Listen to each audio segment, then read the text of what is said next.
Well, it's here. Just came in, they just dropped it off. But hey, it's here.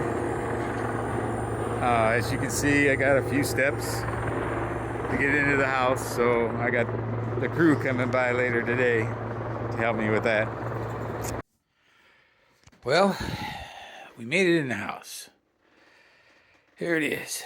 It barely fit in. It barely fit in the front door there. We had to take the door off. Had to take the screen door off. I even had to take the touchpad off. The touchpad off here. Just to get it in the door. The door was 35 inches and this was 34 and a half. So we made it in. Got her up on the stand. So that's it for tonight. And tomorrow we'll come at her and put the rest of her together and we'll keep you updated. She's ready to go. See ya. Well, I finally got her set up, leveled, and got my first thing for my little threads on the wall.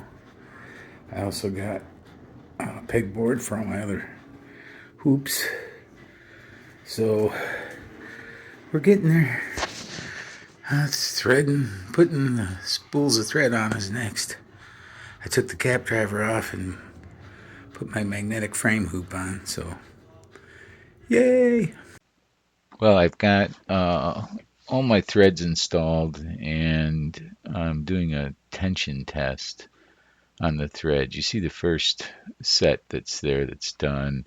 The thread tension was way too high, so this is the second test. In the end, I still had the thread tension way too high. But eventually, after I talked to the buyer representatives and figured out where my problem was, using an eye like that to check thread tension, it was okay. But I found using an H works much better. So that's what I use now. But this was actually the very first thing I stitched out on my buy.